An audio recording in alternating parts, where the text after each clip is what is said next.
Alright guys, so Dwayne The Rock Johnson's new movie, The Smashing Machine, is flopping, and it is flopping hard, and I kind of wanted to talk about it. So, the movie made $6 million in its opening weekend, and there's no, excusing it. This is a disaster for A24. The movie had a reported budget of $50 million.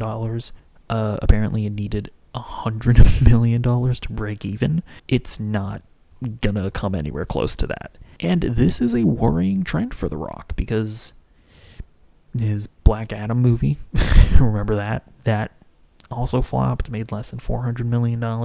His last movie, Red One, only made $186 million. But I think to frame this in the sense of, oh my gosh, The Rock isn't a box office draw anymore. Oh my gosh, The Rock isn't a movie star anymore.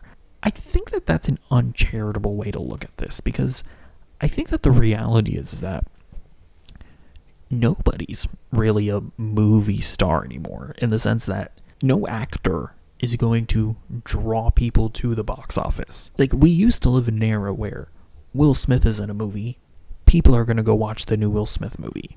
And that's just not how people operate anymore. I think that nowadays, people operate on the basis of IP, right? If you have a certain IP that people are going to want to watch, then they'll go watch it, right? Marvel, Star Wars, nostalgia. We saw Lilo and Stitch come out earlier this year.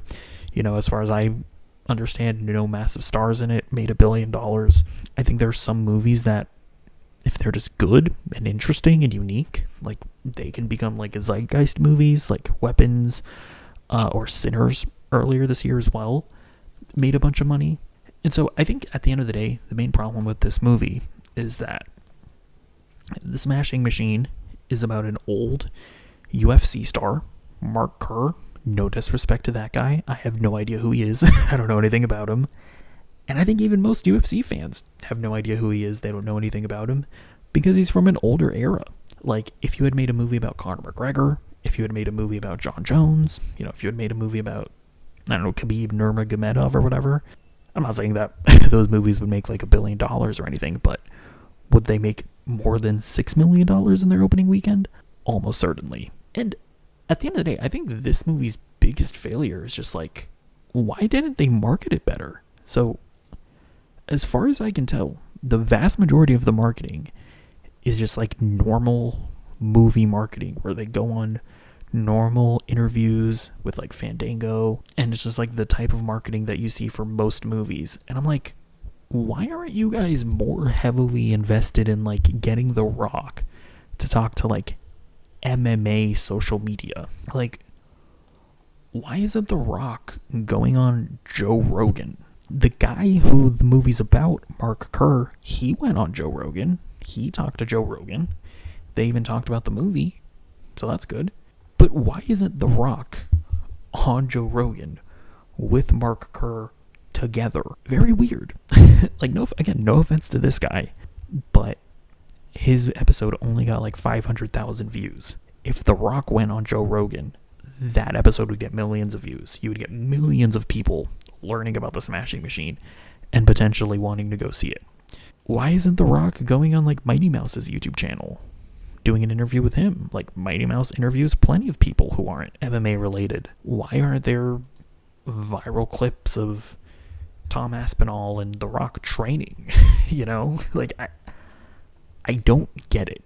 It feels like they put zero effort on going to where MMA fans are at in order to tell them about the movie, in order to convince them to watch the movie. I would wager to bet that most UFC fans don't even really know about the movie. They don't know that it's out. They don't know that it's a movie about UFC. So, yeah, I think at the end of the day, is The Rock's movie star status dwindling? Yes, undeniably. You can't, The Rock as a name cannot sell movies. But I just don't think that it's something that's unique to The Rock. I don't think that Will Smith can sell a movie based on his name anymore. I don't think that Tom Cruise can sell a movie based on his name anymore. I don't think that Leonardo DiCaprio can sell a movie based on his name anymore. And I think the other thing that this should lead to is, I don't think that these guys can charge massive paydays anymore.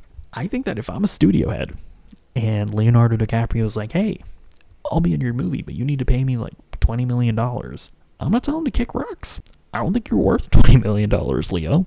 I think you're worth 2 or 3. Because I think that's really all the value that you actually add when it comes to the box office. Right, The Smashing Machine. And look, I haven't seen the movie because I'm one of the people who's just not interested in a Mark Kerr biopic. I highly doubt that it needed to cost $50 million. I'm pretty sure it cost $50 million because Dwayne Johnson wanted his payday and Emily Blunt wanted her payday. And so that inflated the budget. If they had gone in and cast like a lesser or like an actor that's going to charge less money to play Mark Kerr, they probably could have made this movie for like $10 to $15 million. Even with a $6 million opening weekend, it still might not have made its money back, but the hit would not have been nearly as strong. And so yeah, I think that the industry is changing. It has changed, and I think Hollywood needs to wise up, or else they're just going to keep making these massively budgeted movies with incredibly expensive actors, and then they're going to keep doing the surprise Pikachu face when the movies keep on flopping, and then, you know, it ends up being the case that they start charging more money for their subscription services, and they charge more money for ticket sales because they need to make up the loss somehow, when it's really just the fact that actors don't sell tickets anymore. So either way, let me know what you think in the comments down below, and I'll see you in the next video.